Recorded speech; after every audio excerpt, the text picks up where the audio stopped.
So it's been a while since I've made a proper video talking about Splatoon 2. While part of that is due to the fact I haven't had as much time to make videos in general, it's mainly because Splatoon has kind of lost my interest. I've sort of talked about why that is in some other videos, so I'm not really going to go into all the details. The bottom line is that although I find myself not being drawn to the game a majority of the time, I am drawn to it whenever Splatfest comes around, and that's what I want to talk about in this video. At the time of recording, there have been 8 Splatfests in North America, with a 9th announced recently being chicken versus egg. In this video, I want to go over my choices for each Splatfest and how they eventually turned out, so let's get started. The very first Splatfest, before the game was even released, was ice cream versus cake. There was a lot of buzz going around at the time about Splatoon 2 and its new characters Marina and Pearl, and many people made their choices based on which character seemed the coolest, which ended up overwhelmingly being Marina, so much so to where it was hard to find matches against Team Cake. I chose an ice cream because I both preferred it over Cake and liked Marina a lot more than Pearl. Pearl just seemed kind of edgy at the time, while Marina was more laid back. Team Ice Cream had a resounding win in popularity, but had a narrow loss in team battles. Fortunately, Ice Cream pulled off the win in solo battles and came away with the Splatfest. I think I'll always remember this Splatfest as my favorite, as I played until the maximum rank and stayed up late to see the final results, and it was thrilling to see how close it ended up being.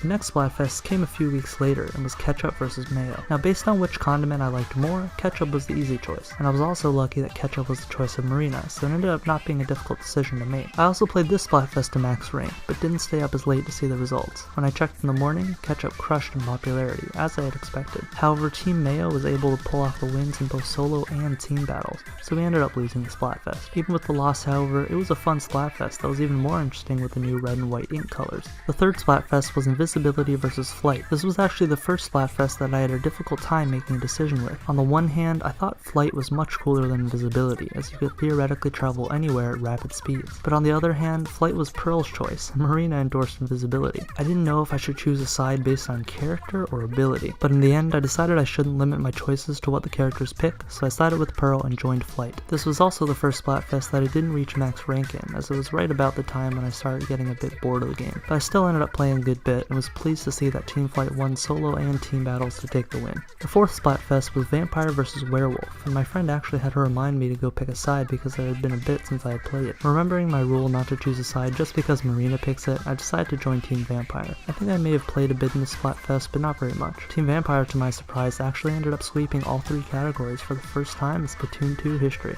Splatfest number 5 was Sci-Fi versus Fantasy, and I decided again to side with Pearl and go with Sci-Fi. I have nothing against fantasy, I just think in general science fiction is cooler. But for the first time, I actually didn't play at all in this Splatfest. Part of the reason was because I was kind of bored of the game, but it was mainly because I didn't have a lot of free time that weekend to play. Fantasy ended up winning all but the team battles, to which it very narrowly lost. The sixth Splatfest was Sweaters versus Socks. It was in the middle of December, so it was a nice seasonal event that was actually pretty interesting, as bland as the choices may sound. I ended up choosing Socks as I just, well, like socks. I'm not really a sweater wearer, so socks just seemed like a natural choice to me, even if they were backed by Pearl. In the end, I wasn't really surprised to see that Sweater swept in all 3 categories. The 7th Splatfest was Action versus Comedy, and I proudly sided with Marina in my choice of comedy. I was actually so firmly for Team Comedy that I played the Splatfest for a good bit that weekend. While Comedy surprisingly ended up losing popularity, it did win in the other categories, and thankfully won the Splatfest. The most recent 8th Splatfest was a fierce battle between Love and Money. To many, including myself, Love was the easy choice, especially considering it was backed by Marina. So I went in and played a bit in the Splatfest and was happy to see that Love did pull off the win in each category except for team battles, and that was that.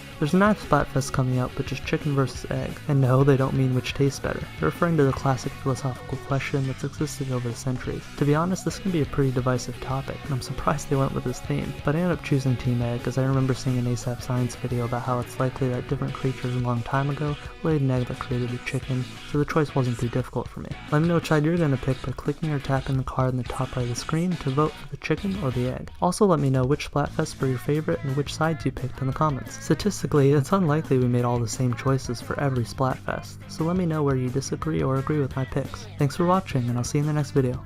Bye.